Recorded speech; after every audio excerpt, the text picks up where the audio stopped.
Amasan ISTV Kuki program ane hozo se nabon zawin nilha pha tuni ni khwai hi special episode ti di hitantin isopiu eho pau tho khat ke bang chat hi jong le Kuki cha an hi tho tho isopiu paite community a ko na thu simbu a hi lo le le kha ji them ta khat tin ke holim nei nei diu hintin hi ji chun khongai so talun studio a hin isopi pau hi limna an nei ma sa pe nu te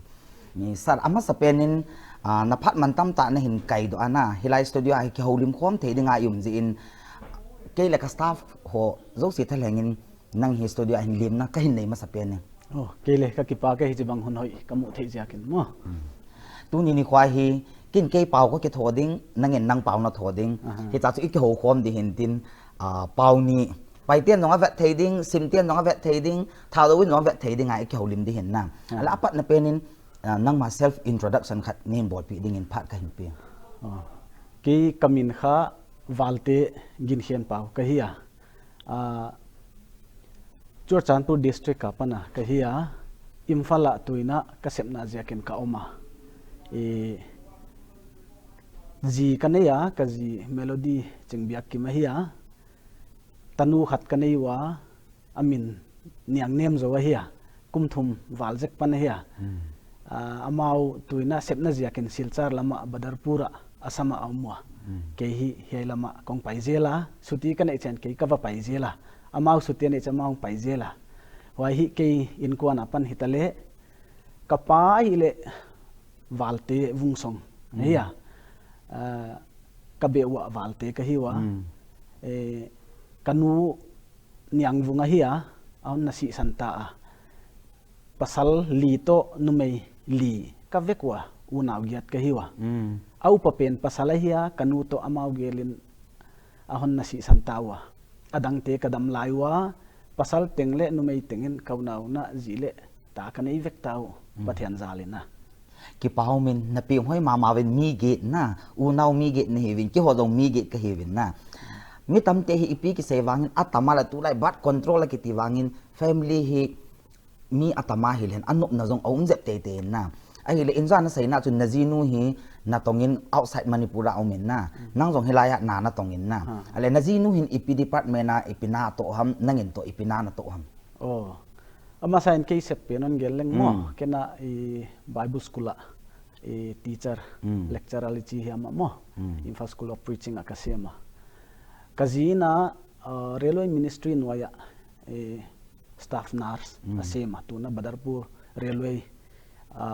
hospital asem ki pau min nang jong na tong ma ne hin na ji jong na tong a hin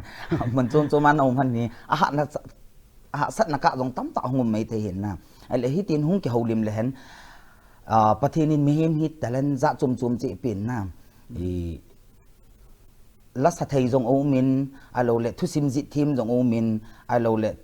thu hil thu pha a hi lo le iti sai de ham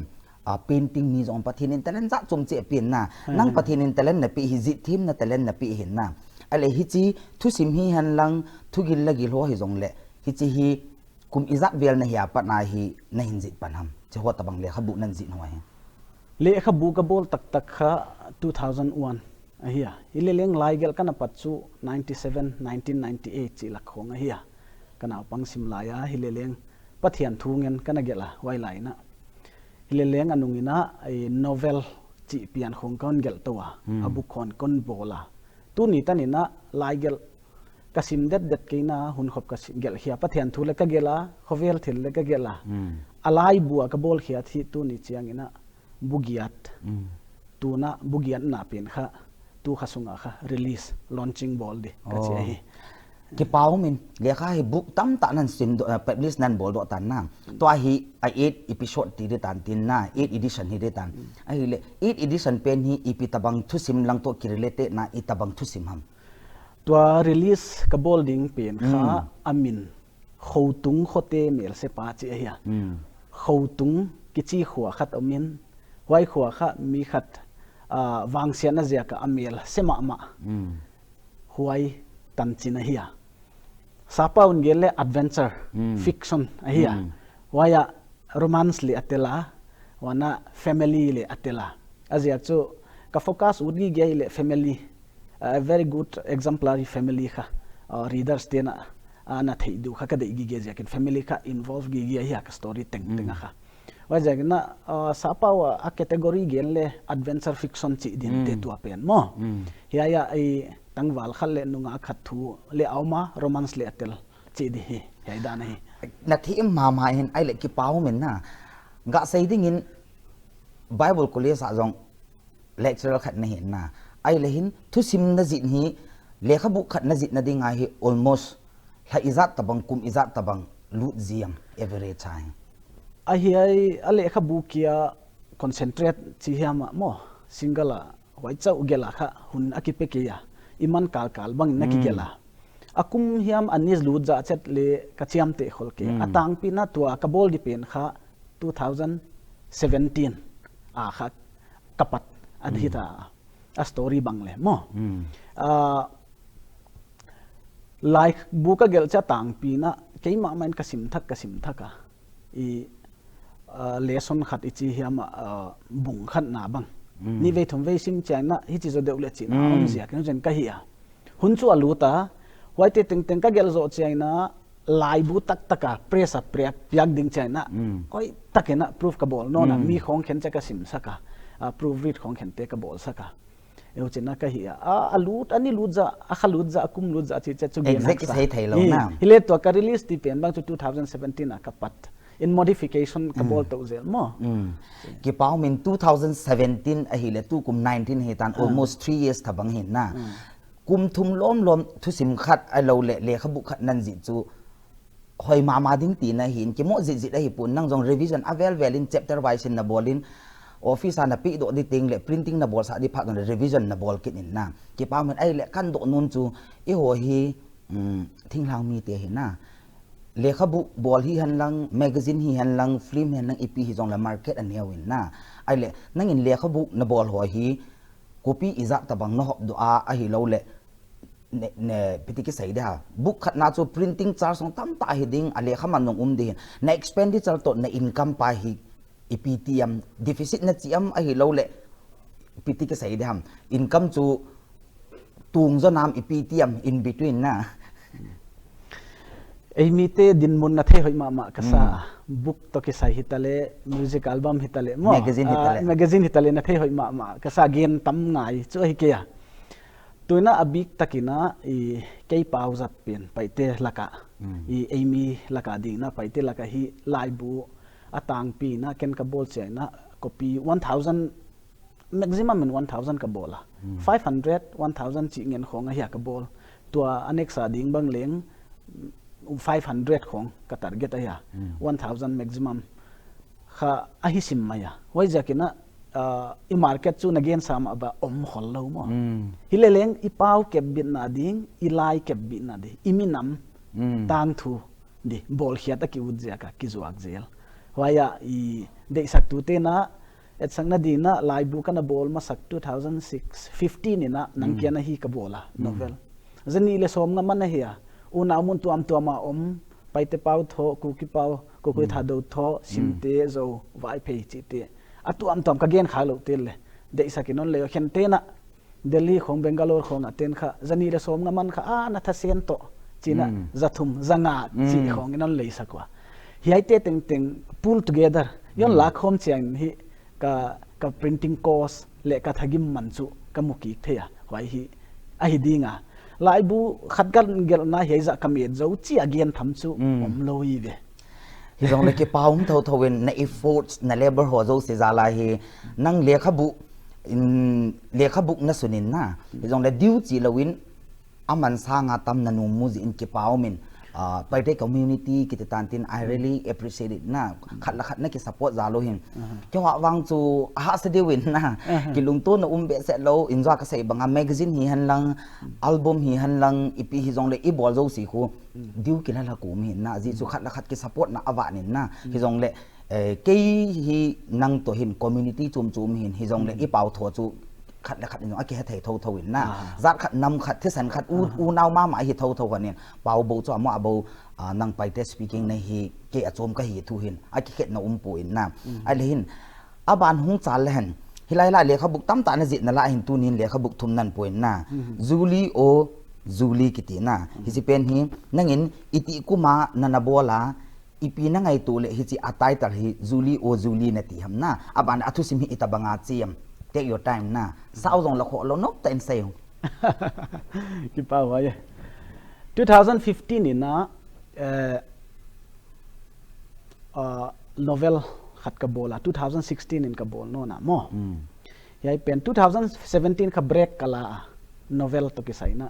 2018 ina Zuli o Zuli ka bola yai Zuli o Zuli kha a story hi chidan de wa hi atom ki ma gi na American doctor khata oma nume huaile ei kholam lam kalam mo ei mi te khopi kha lam kalam pansana tangwal uneducated unemployed hilai ama kha uneducated le hi class 8 tan khong simpan min a hiya ileleng hai mi pat tan chin le wai America pat hong pai na thei dia MSF chi kha doctors without borders chi kha huaite na se phoi kha ka introduce nop na le hiya ya lu kha wai jakina hiya ya sem ding in America pat doctor zo thak nungak mel hoi ma Zuli hong pa ya ai le MSF a new recruiter driver ding an la ko khat tua a hero kha amin kha pa ka chia mo hoi mi pa kha adon ding in ava ho Imphal International Airport a kimutu awa wai ka first kimu meeting a hiya wai nervous ma tangwal pa chu khat la agin tak samela na hoi zo cho au chi chena anu mei America pat hong pai pe ni na MSF a lamka dinga a heu tu pauna introduce kina cha driver pa kha theilwa ho chaman hopi to moi rang khong tung to in atun chang kha kinel to ma mo hiai teger kala happy na zia khia in na zia khia in na chigui khau goi hong zama ho china amau kal thua hiya apa salina anu mei pen kha America foreign doctor hilai za tak lua ama to kingai de chi chang en aksa sama ma la ana I khamo ka mo hoi kal thua hiya ya khosang na to ki sai ki bang het ke hile leng hi minun kha ama a hi zia ka I ta hiya hile leng a hau sang na hiam apil na zia ke ma I ding hilona ami zia ke na mi hoya sak zia ke na in na hong pianga hu chi dan thua hiya hu chi kom kalina a negative role kha MSF lamka a heu tu pau kha I asar pau kha asar paun kha Zuli kha ananga ya yai kala ama kha negative role play na oma au chi cheng na amana asar pa za tak mo hileleng hian Zuli penin kha hu chi ding hilowa hi your job na job kha nang din muna de lian lua hoi lua you should be proud of your job whatever job you get chi hileleng aman ka za se driver mo chi zel hu chi dan do kal khonga hiya yai te teng tenga Zuli na apasal in ava vea ava hoa ava ethiat chan a happy ma mai nu khong kha ana lui ana hoi ke ma anu apai na si santa hiya apasal ka hi jikal thu a hi chi din te ke pau min na novels hian lang story hian lang ipi thu sim hi jong dei ho pau thu sim ki ti tan tin na hi koi ma sa mo ji thelo hi in nang hi pathinin talent na pin na aji chu twanan se chu Zuli o Zuli chu medical without border kiti ham ipi ham MSF na hi chu khat foreigner mi khat nan su tuin hero jong na num sa ki din negative role pu jong nom sa ki din na hi chu ta bang ho hi ai le ki pa ta thu sim hoi ta na zit do in hi chi thu sim na zit do ho hi tu ni chan ge ya paite community a hi lo le any other community na ku ki nam sunga de nga hi na thu sim ji ho hi drama a hi lo wa le film a ki tho khatam drama le film the film preaching adin kalai gelte on do puwa on gen le omwa ile leng it involves huge amount of money chi dia sumdam pilun mo ai jakin ko mana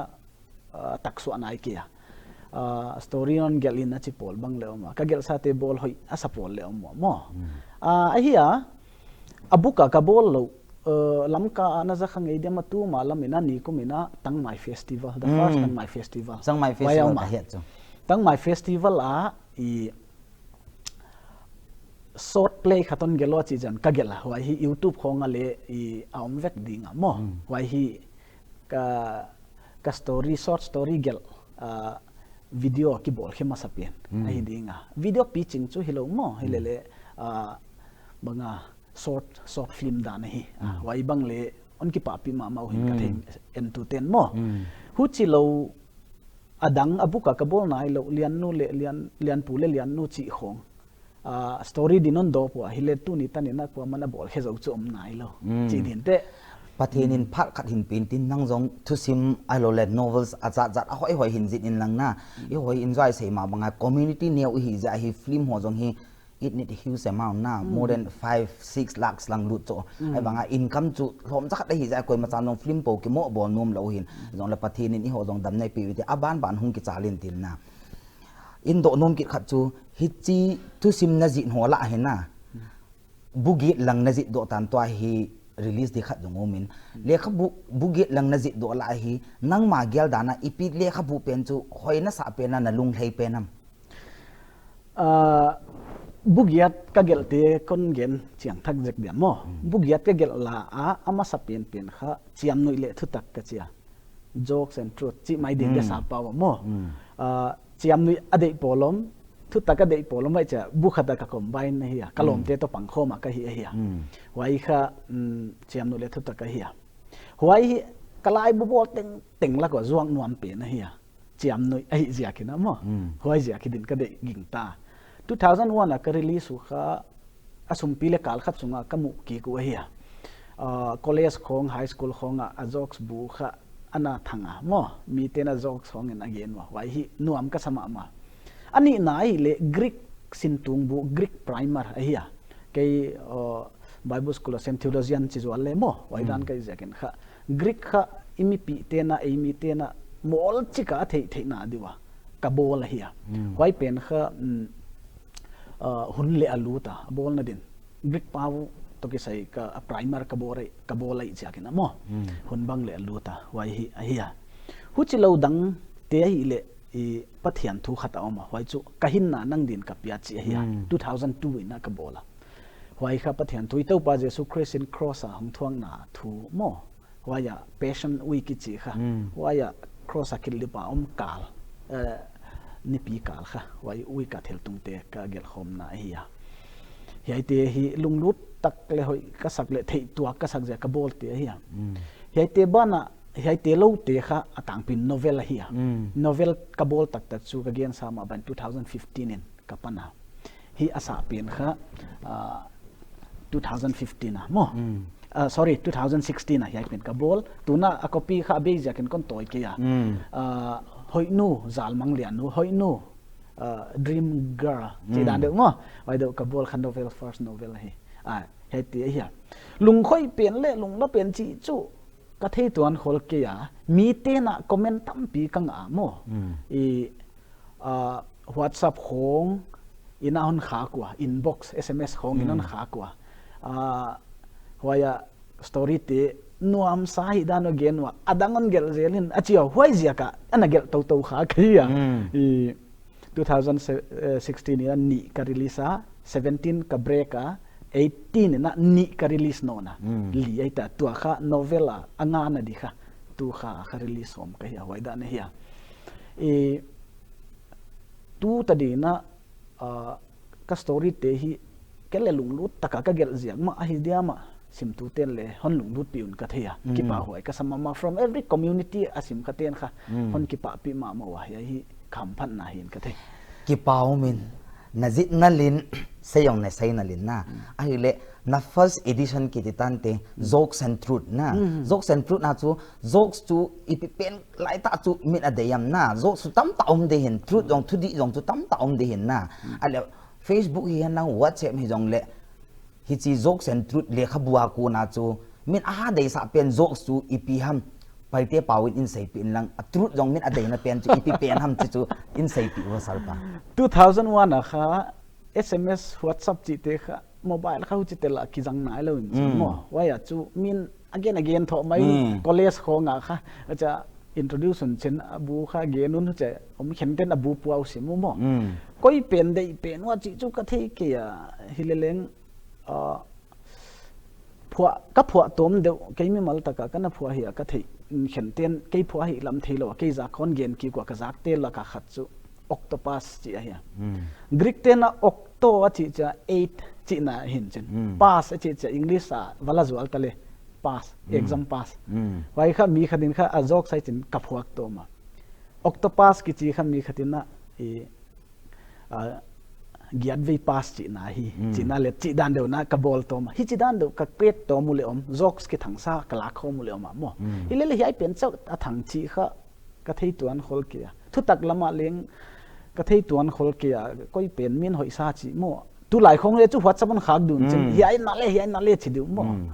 e changna de hi ai hoi nu zal mang le nu banga hoi ka sak chi again nu khen khat te bang hon whatsapp on chen ke bang kamin pa wai chu mo a hero pa le pau chi jang kai chu e ger kha pau hiam mo wai pau min ka zate chu ai le anunga nu a story a kha bangam hiam chi le na pau ngei ke ya a chi le aman kha ke chu pau ke leng le pau ke voi pau mo ke pau ke leng le pau ke voi chi bang nal sound khen ten whatsapp kha hi ma nal ka sa chi khong kha ku mo hoi lo a khen kha ta kha hoi pau chi lo to ki sai khen khat bang ale e meet me in watch lake chi khong ka tel sak bang kha silong a watch lake mo watch lake ka kimuni chi khong hoi kha nal sawa wana numei khat kha amang lama mu in chen kiss dek ma chi le naw pang khatina tuya the watch le ka mo tuya the chang kha ma le king koi khang lo to zol le lumna phu kha wan chu a dream an hi mo amang an hi atak taka san watch le ka nunga nu to tu khoma ki top dek ki kiss dek ki sa kha wai tui nan the khak le kha khang lo zot in chen ama amang an hi mo che bang khem ten ke ki pa ya readers tia amau appreciate chi ham akipa pu akibang ke amo atuam tu amo mi dei dan ke bang lo na ke bang lo cha ena howi sak luat ban le mau kha kipa pu polom mo ena hi aina saduai chi chim bang kha ana hu chi khol lo mo chi dan de wana ka ger te la ka hen te na on gen wa an kipa pi no no chu dialogue pian mo cha ki ho na dan de ei tu ai ki ho bang sim anang pau zel ke pau zel chi dan do bang he cha ka hi sukha asim nu amasawa tang thu da na story hu chi na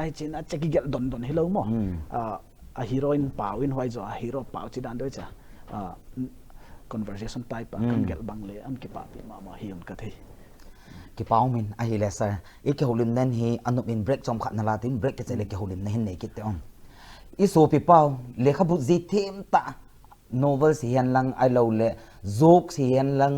thu ta hi jong le zi thim pa to hi kheu nau hi mi pi zo sin event nom dio ko ta sanin hi jong le ke ni jong kala han ta jin som khat break in lan ka ting break ke chai tin le ke hodin aban hin le kin hoite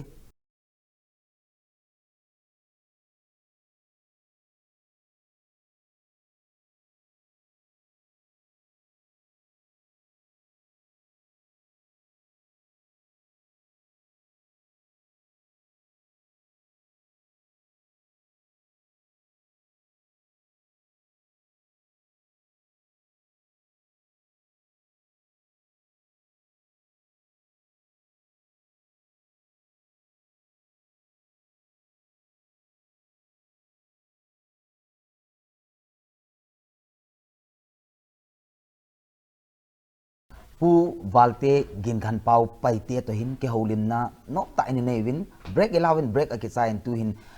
pu valte Ginkhenpao to hin ke holim na aban ana job ki note sar ke pau min ilal hon jin break chom kha elon aban hung chal ke ditin na ale to hi novel song tam phachom pi na ji do tan alo le tu sim hi han lang ipp jong le tam ta na ji do tan na ale lete sa ding an ngin article hi han lang alo le Bible lecturer khat ni hina chu pathin thu lang hi han lang na ai lo le ipi hiong le nang na ji ho si si hi alete sa ipp umam chu asuri na ipi tabang dola na ji nam ti ho zo hil chit na take your time article kha awang ki min ka gel zela tuna winter break winter session break kha suti ka zal line kha bangza hiam ka gel no na most recent chu Moses Bible of Moses ka Moses mi vom hia chi kha bang kagel tela ka khata hia Moses kha Ethiopia mi hia Midian gamdai chi le Hebrew text ivel le kha Ethiopia le Midian ki chi original text kha ki banga hi wai eta kha Ethiopia lam mi te kha atang pia kha black a hi Bible in lege na Ethiopia mi ten avom nau a black u kha a color u kha khek thiwa hi chi bang ne again kha mo Bible in kha huai te pan sana eten kha Moses ji bang kha mi vom deu hi diam chi kha wai khong ka su ta hi dan te hi Bible study pian hi wana apologetics pian mo in defense of the Bible chi dana kha ka gel de wa hi huchilo chin dan ki huai Leviticus pan sana ka gel kha tu la homosexuality chi khong ki thang ge le tom tom khong ki than zia kin kha ni kum lamina kana gela pathian thu chin dan ki huai ka chia chin dan ki huai kana gel bang ha hi lam to ki sai hi mo huchilo pathian thu atang pi le tam hop ka gela e lam kalama denomination tom tel le article khen khat khan reproduce wa hi chi akhonun ka theya ki pa wai ka sa minon ki pa pi hi chi kha ka thei zia kena huchilawa recent articles te laka khachu banghanga tumging instrumental music in worship ki janglowa khente na chi kha kana gela wai bangle both I use tele unknown instrumental ten le appreciate wa mo ki pa huai sak thun ge kha kwa hei bang hi readers te apan response ka hoi mu ma Facebook ka post na bang ole comment tam pi ma a hiya hon appreciate ve kwa tam join kha khalle nin chule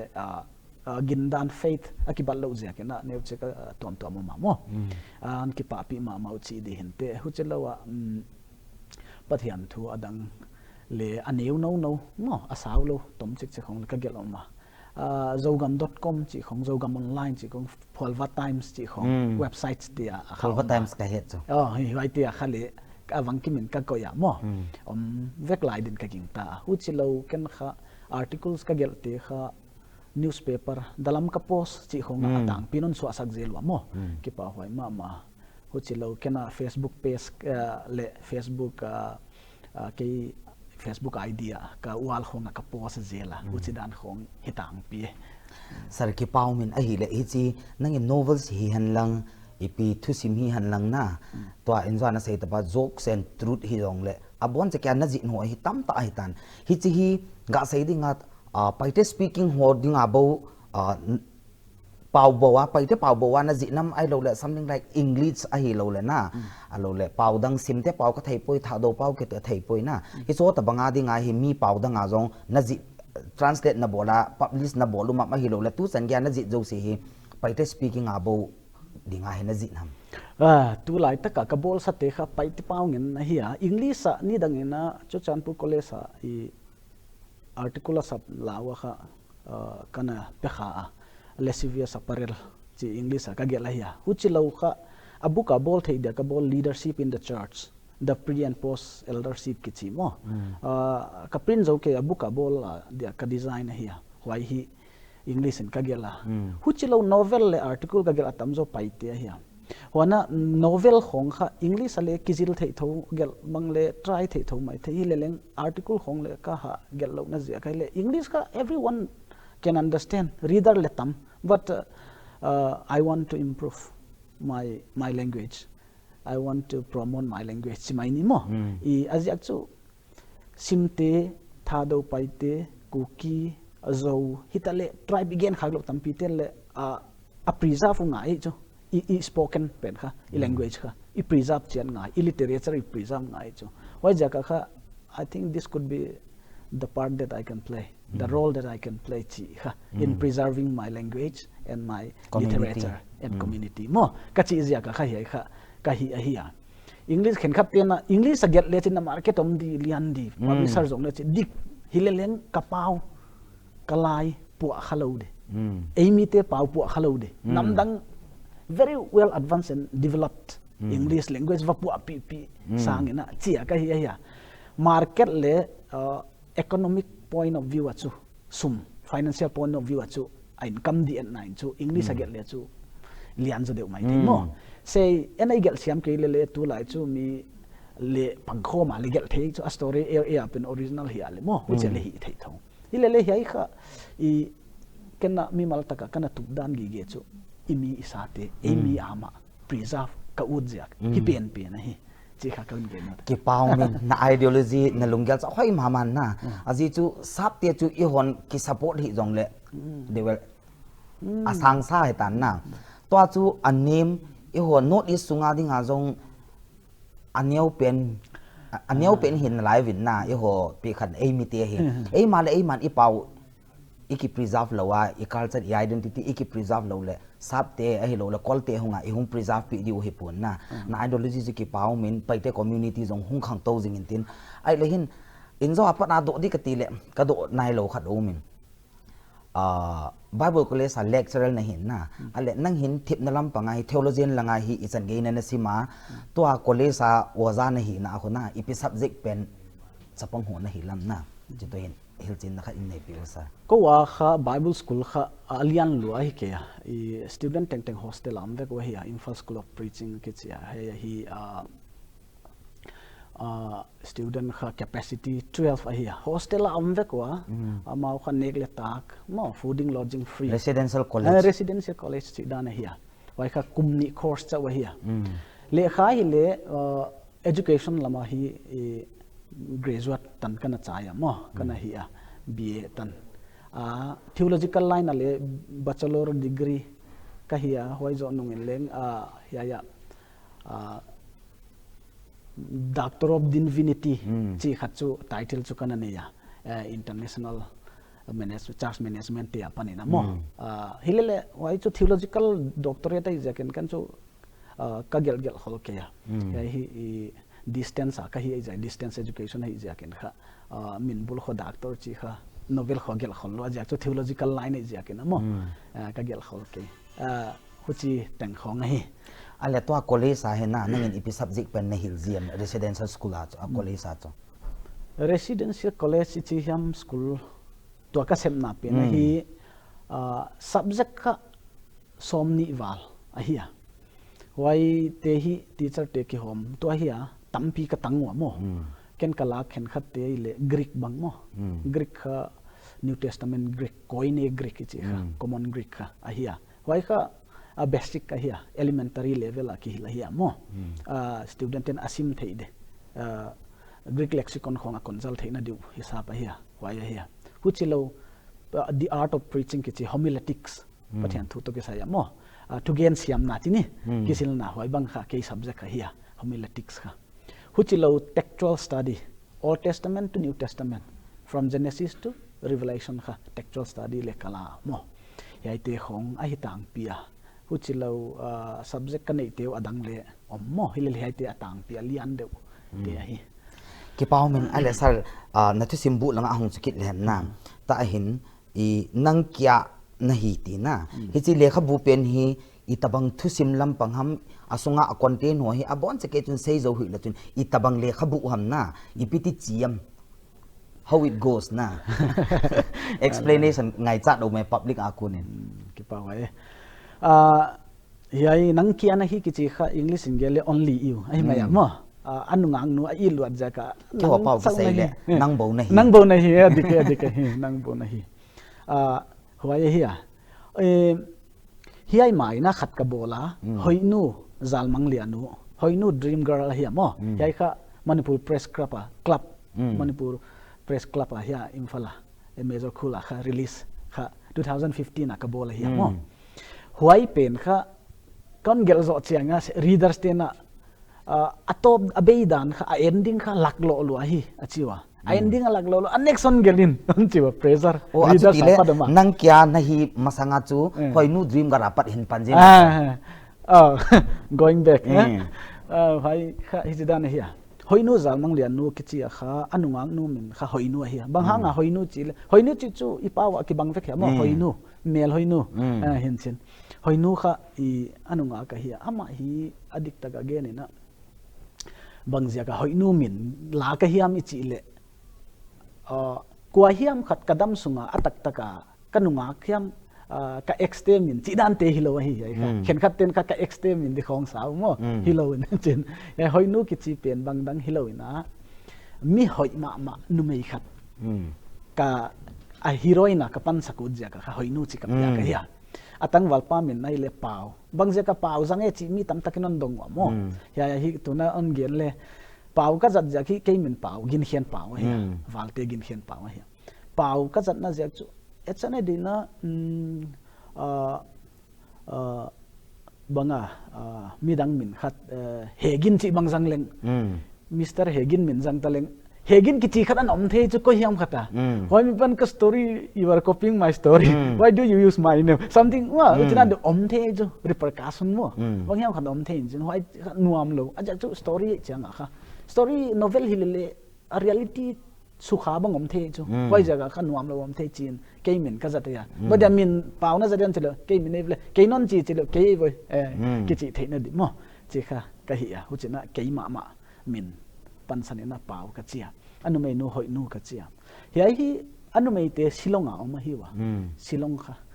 manipur situation le ka ge na manipura ban blockade thanga thange ve hoi la kha hoi jaga kha kanung sima story khatung piang in chin hoi nu jang mang dia nu ki chi kha ya kha silonga pada gauti paisu gauti pat flight Imphal International Airport ang tungo au chi chang kha mi contact nei lo wei chu pau pen kha Imphal au mai chang kha a number kha ki kan kanu chem min kha pau kha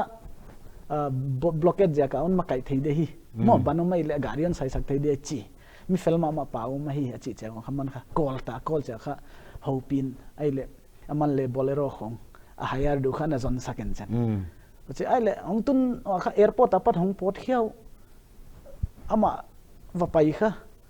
ai chiang kha hoi nu ta te kha hoi nu to nu di dan mu ngei lo hilele no gang me mel hoi khat chu muai chu hileleng ya Imphal iten pi te mo khotwal te kha me leite kha me te kha sign chin aja chu complex on hoi lua a mel le hoi lua ei sing tang mi te dia kha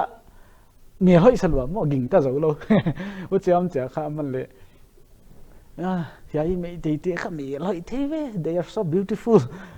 ei mi khong hi chi le chi ngai to na ne hileleng ong ki nai deu le phone anu penen phone le kha hoi te na hi mo o chi na ma le lam dang sa hi ai min as chi bai cha kha khut bang kha u no lo phial hileleng ki kha ngai mo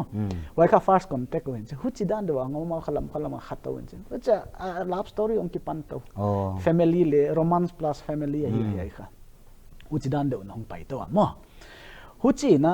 ang pai to wa silonga kha fine anu mai te mai ja tang walpa kha a ending lama mo awa ho le ahong ki glamina silong bus station kha anu mai na wa kha anu mai na kha bus station na kanil ding chi mo konil lo kon hil ding che na in na thu kha hil nai lo jin kalim thei ke di chi da de nai chu hu chi changa tan walpa in lama kha lo sama ki anu mai nu na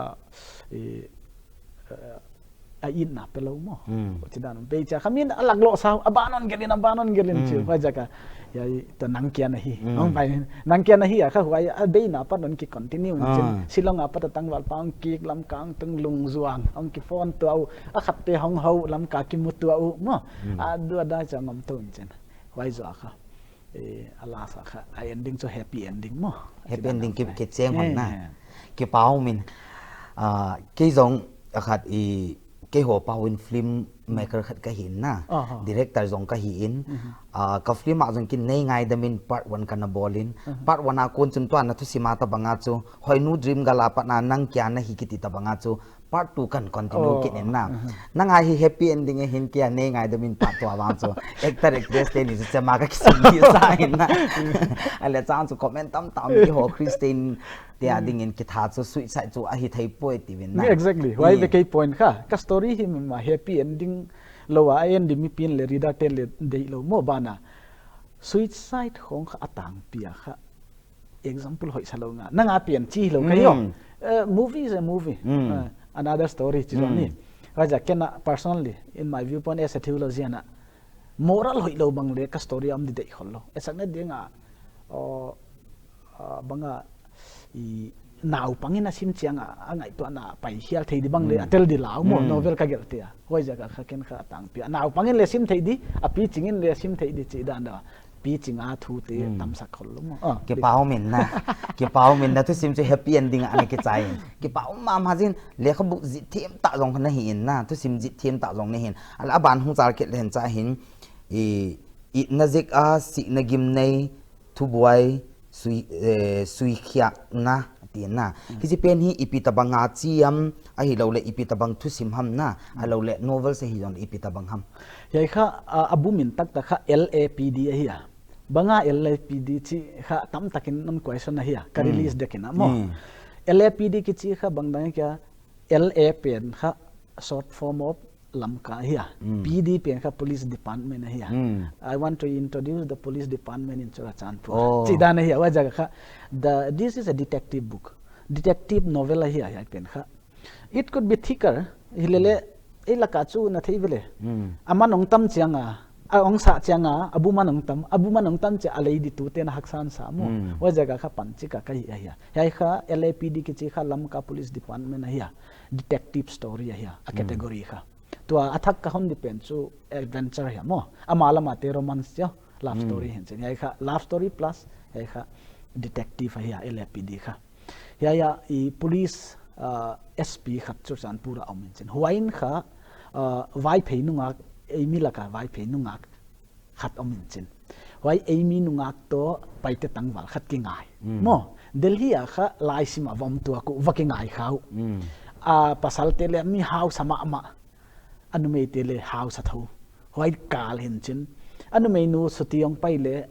กิ่งไงอยู่เดลี่กิ่งไงอยู่ค่ะห้องกี่ break up เขาไว้จูห้องกี่ break up เขาก็อินละมงไปอยู่ดามาว่าหอมูดามาว่าหอมจังค่ะอันไม่นูตุยละค่ะ drown suicide ที่อ่ะไอ้เกล murder จีเป็นค่ะยายบัวค่ะกิสุยเฮียมั้งอินไว้ด้านไอ้อันนี้สายเก็บเป้าเหม็นนะนั่งเฮtheologian ขัดในเห็นนะBible College lecturer ขัดในเห็นไอ้เล่ลำกา police department กิตีฮีนั่งเห็นอีซี detective ลังเห็นนะอิตาบังโดลาเฮ็ดกิลนั่นเนี่ยไอ้เราเลยจะตาบังทุสิมฮีลำกา police department นะ detective จุงจางทุหินนั่นจิตไทยฮัมtechnical ลวยจีฮัมลำปา police ตกิใส่เล่ detail ลวดจูอมเล่าฮิเลdetective story หินะค่ะอาจงแค่ตัวเดีย SP สาบค่ะสักงามมั้งไว้ story play ตักจูตั้งว่า heroine เล่ hero ค่ะฮิวน์เชนเดลี่สงว่าค่ะองค์กิงอายุองค์กิ break upหุจิกาลอนุเตนอนุไม่นูเตนอเดสักค่ะอามา community เตอุณาไว้เพเตละกันไว้เป็นค่ะต่อองกิงไงทักดิดานเชียงอากิ break up ไปให้ไปเตตังวัลป้าเฮเซลอุลเซลมั้งไว้กาละให้มีนูดามามาตดามาหุกดามาห้องสีเชียงค่ะตั้งวัลป้างอไว้จูตั้งวัลป้าอันงอเชียงว่าค่ะไว้ถูกหันสุยเฮียมั้ง police นะจีดานี่จูit is not perfect either perfect ตัวเรามั้งstory กัจจินาอินะ police ten detective อสุยเฮียดานุค่ะ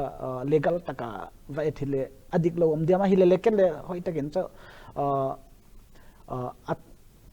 เฮียอโมตั้งปะตัวทัดตัว murder ค่ะอะไรสัก punishment ค่ะ court นะวายาโฮมาเฮียเตียฮีdistrict level judge กัวอินะมี capital punishment ประเทศจีของ Google search ของกบอลมีของกระดงอ่ะมั้งหอยเตปันสนาค่ะอากิตัวไทยดิเปลี่ยนนะจูกบอลีเบ้เปล่าเหม็นนั่งเงินเอา perfect เหตุที่จงเราจนอาศิมหัวเราเส้นลุงไทยดิตาสนเหม็นนะสระไอ้เล่อีกหัวหน้านี้อาใจนั่นละมองหิตันนะกินตัวนี้นั่งก็มา request ขัดกบอลโนเหม็นนะ request กบอลโนจุดไปห้ามตีเลยหินมณีปุรสุงาดิงาจี ISTV ฮี network ละดิงาอเล็ดเป็นจงอหิตันนะ largest view จงอหิตาอินบันติงเกอิจาหินอีหัวจงปะทินลุงเสียดินโปรแกรมขัดอินในตาเวอีหัวทิ้งทางมีเตนะทิ้งทางมีเตกิติจงเลยกาเสดิงินนากเตลังอินจงตัวเหตุลอนส์บอลเดติวเห็นอบอลนายปูวินนะอิจิอีหัวอีโปรแกรมหัวจงฮีคุกิโปรแกรมกิติอินคุกิจูอีหัวดิงายามเรลาโอหินนะจากคนอาตุนังไปเต speaking ในหินนะอันละขัดซิมเต speaking ในหิน for example ขัดกางเต speaking ในหินนะตุนยาตุกสูอีบอลหันจงฮีนังอาหิตันจิมาสังอาจงจู mercy กางเตละสนุก gospel ละสนุกจงตุกสูกันนะบอลินฮิจาฮิเกย์เป่าทัวบอลเสกบอลดิตีนะปุ่นอาจิจู we are under the umbrella of Kuki นะไปเตียนจงบอลไทย platform มันใน sim tian jong abol thei gang tian jong komin jong koi koi jong abol thei hin na pathin thu se na jong omin in zawa tok soi bol ma sanga sei pa chu chang chu paite pasar ho ham elo pathin thu sei thei jong a sei thei na man le tok so ate nya ki chai jong le nangin paite speaking lang chu kin mi ka ha het buin na alo le something like tok so adinga alhing kita tante a perfect na I paite community amin a het thei ho hi suggest nin bol pi zin lang cái chụp bay thế bao cái thiệp lầu ra chụp tu này in mix on hiện na, cái là bay thế không kịp phát lệ, mà chun cái hồ bao hết tạ là hi giống lệ, bay thế giống encourage cầu kịp điều, agia giống bay thế thì na, like Marcy na bola chu, agia giống Marcy gang thế hết ta, encourage pa giống chu gang thế mà khát cái kịp vin na, cha chu platform hi every community, Kuki community adinga thì cái every tribe mà đi ngắt chỉ platform khai này huyên na tuần năng cái ý hiện thì cái bao mình mà ba na dòng ta số introduction bol thầy ai lâu lệ talk show pathin to say thầy mi năng mà community là nâu mà dòng lệ suggest nên bolen lang anh khu sim tu gì hitin na ý cái hậu na ni anh mình à chạy na pe na đi ngin thil khát nan dòng ngin kating hila năng hi good example khát na hitai na mi hi tu la ya aka khát hi ahung cái chen ting lệ azipa sipai azinu nars tabang gam chuma like nang le nazinu tabang hi au me na ai le aka khadi kiging mo tu tabang jong cho na ami cha chu he kiti thai lo pi chu ai ka khat le chun khatin khat agin ma broken family chaina le su jong cho na ale ta chu nang nya chu lo cho nang jong bible college ha phai ta no nazinu jong ana to na chanu ta kitup se la cho chi cha chu you are a good example na hi chu ho tabang I society wa hi lo cho family broken family chu hota bang ja khat la khat ke het thim tu na lo ho hi chu hota bang ana tu kho ho zo si ding ai what kind of suggestion or feedbacks you want to give to them to the married no ji nei hin ta te mo ji nei ta mun chum ma ke he khil ho hi te hi ama sai nu pa ki chi kha I purpose kha the nga ya what is marriage chi bang le define dana le king athowa mo nu pa ki chi hi a success the na din tu na ke ka success chi nai lo mo ma I have many miles to go hi le leng I the ding chu nu pa ai ki teng khile understanding kha poi mo ma hin ka the khan na understanding very simple thing ale greater thing ale understanding ki nei tu angai ani na trust kha ki nei ngai kazi muang mo leng kalung nuam ngei lo di mi khat muang mo in enle chin dik ngei lo di chu a hi peu soi selu de nei chu was a trust ngai mo wana ne amasa ka gen kha adjustment siam ngai mo tuna ko home lo ke be home lo ke cha kha banga ke adjust di chu thil tampi gen thailo di chu ama len hu chi di mo nek le ta ko sang na mi to hopi na esa ke to ke chawa infalam tu lai taka pai no nai lo ke chu ai le hela ma kaum sung na nunga khong to pot kho mo len kaji alung nuam lo ri chu ko ja ke ka ke adjust ngai chu nunga to ale ka wala ki thua lo di nunga to ki thua angai le leng ama phone a hila mo tu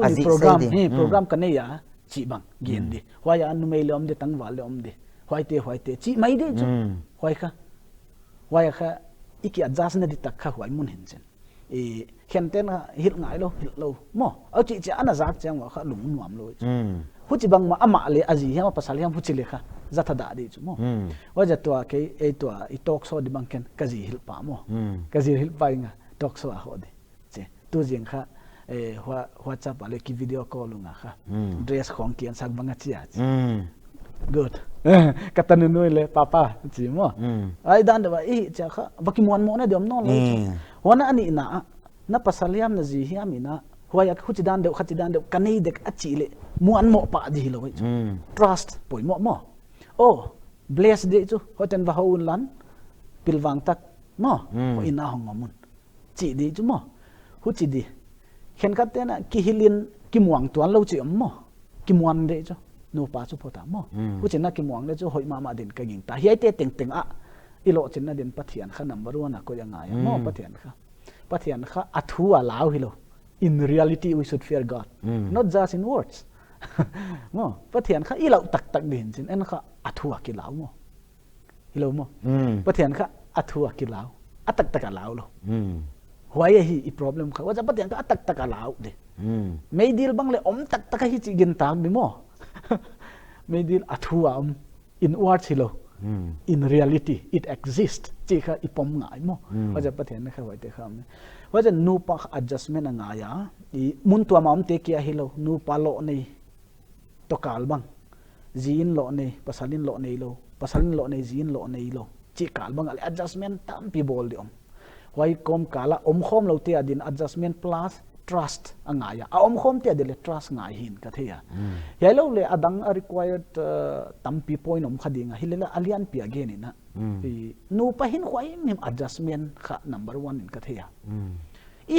he le ki adjust ki break siam ngai mo ki pa le ki pa loin mi zak thada di bagian chi lom khai chu hoi ka ki adjust siam ngai mo one up trust easy muang phot de I pasal muang phot de ji pa ji nu mo muang phot de trust nei de hai te teng teng tunga pathian kha om gi gai chi kha I mang hit ke de banga chi de di chan ki pau min sar pa ku nin ama hi le kha si thim kyu kyu a hi na hi puin a chi dan apil dan hi idea suggestion tam ta an pe tain khadin lo nei lo ho ka zong hin adjustment tam ta ngain chu ting le azinu azipa nu mei pasal mun chum chuma hi kita san lal na lo dinga chu ipm tel apat na pena pathin ta san na di ta nei ding chu ting le I ho hi I chi nai I wan na ding yong I ji ko ma sei ding ai lo le hi ta chu khat na khat kita san tu ta ma apat na pena number 1 na hi pathin gin nei na ya hi le hin ji ki ka hin boin om poiti wai ta nei sei pi win tu in ki holim na achai na long hi de tan a hi le sir achai na long jong hung lu ta tin to ai hi le kha buk nan ji no hi I edition chan na hitan na hi chi pen hi a release na ding hi hoi lai mun na gu na alo le a date na fix ta ma date na fix ale hoi lai mun hi deham ti hoin ko lang nang ma ngai dan khat na hi chi ta edition pen hi a release na ding mun na fix jong le hin sei lang a date ho na fix nai lo jong le hoi lai lai ki bol le ti idea na yam public jong invitation na ko no ma da chai ki pa wa ye lai bu kha tam ve kan release 2018 in le ni ka release kina ka kiswang la si ma dik takina mo ka try pi te la ka kha ka market dikha ka try pi te cha kha lai buyan gel zom le kiswan la hwai sim wazuak zel kum khatani khong yon zuak cha chu kiswan la hwai sim mo hilela sim muten chu poisa lo hileleng khen khatte edda na khom nin hoi cha mi bang le wachial chal kha kiswan la hwai sim hoi jaka tu tunga chu not in a very big manner simple mo simple taka small and simple kha press media te ma ya release ball zong mai hoi do chin chur chanpur lamka mo lamka ki hi hela tuna kalom te kha ka interest mi bangza hiam kha I ka interest amun amu al de kha tuna finalize som the ki mo ka target dan ina February 22 Friday khong ina ki hi hela ka chia chief guest dan de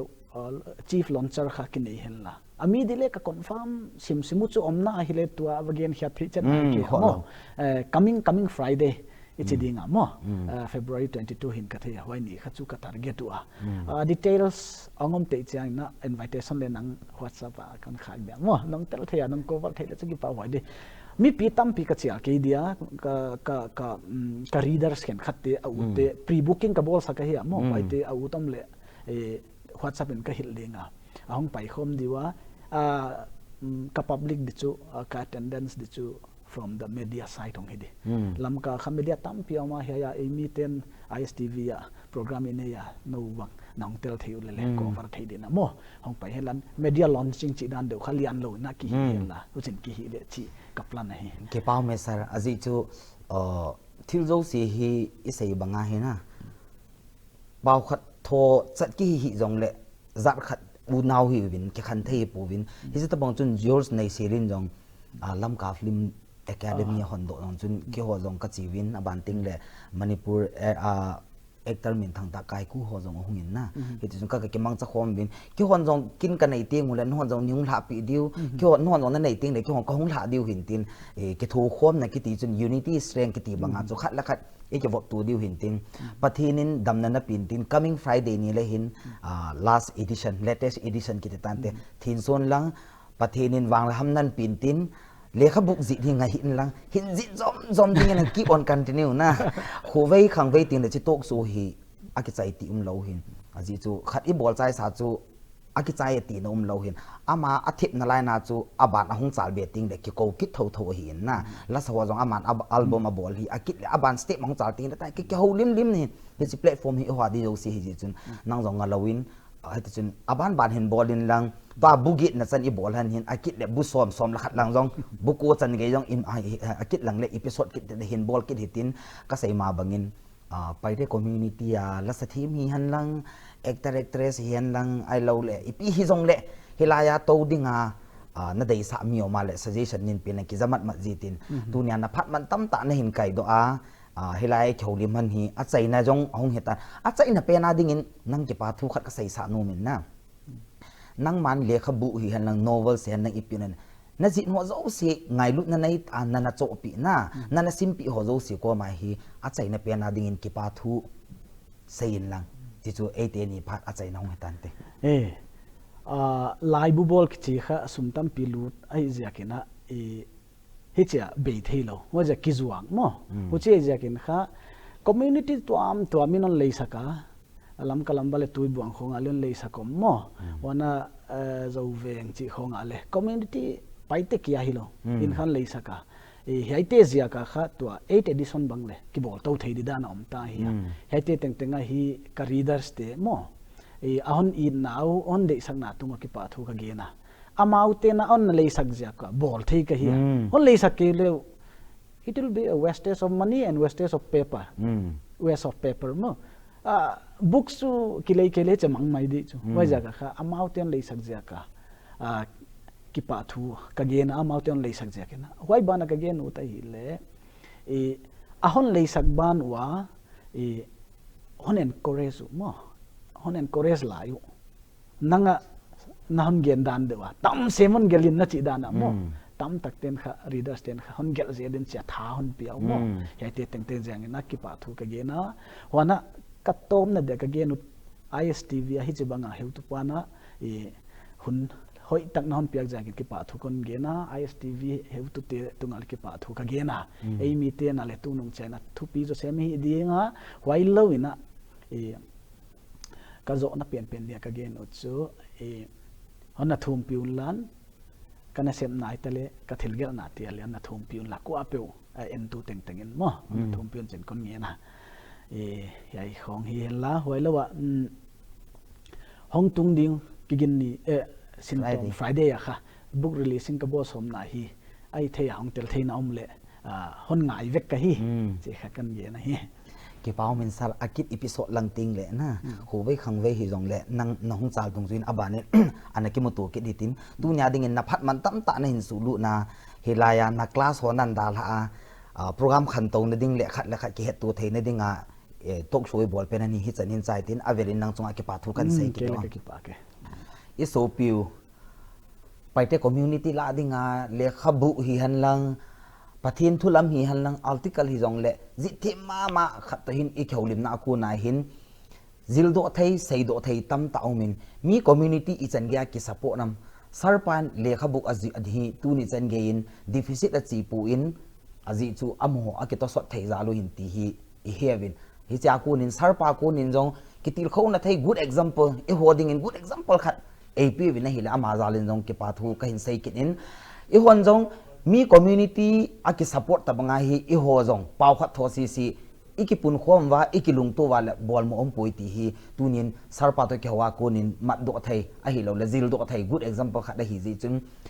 ตูกัลหอยในละมินลาอาซาจุดติงเละจุยสีโตทางอินอาซาเกี่ยขันเทอีฮิปุยเกย์บยานนั่งหิงเทโลดิงนั่งเบียเกย์หิงเทโลดิงไอกิติบังหินขัดละขัดกิตสดตูติงไปเตะอุ้มปูนซิมเตะกังเตะไวไพโกมท่าดูอุ้มปูนอีบอนจะเกย์ว่าฮีขัดอีฮิวินที่สันขัดอูนาวขัดอีฮิวินเฮจิจาฮีคอยมาจัดตัวปัดไอจะขันตัลตะเหลาดิวอีกูกี้ฮีนาวอัมเบรลาโนยาฮีอีทรายไวสินุมจงเดียวกันกิลุงตุเตนอีบอนจะเกย์วินหิงขัวมุตินเฮจิมาบังจินอีกูกี้โปรแกรมจงอันนั้นซัพพอร์ตนุติตูเนี่ยละอิโซปิววัลเตกินขันเปาเลี้ยขจิตทีมปาตัวเอกเขาลิมนาวอีพานุฮิจันนะใจเอาตินมุนตินา ISTV คุกี้โปรแกรมจุดติงเละยูทูบมาอันนั้นเป็นหัวโจซี ke le isu pi pau ke hona an ve ho zo si chunga na bon chawin ke man ke pa thu kan se nila pha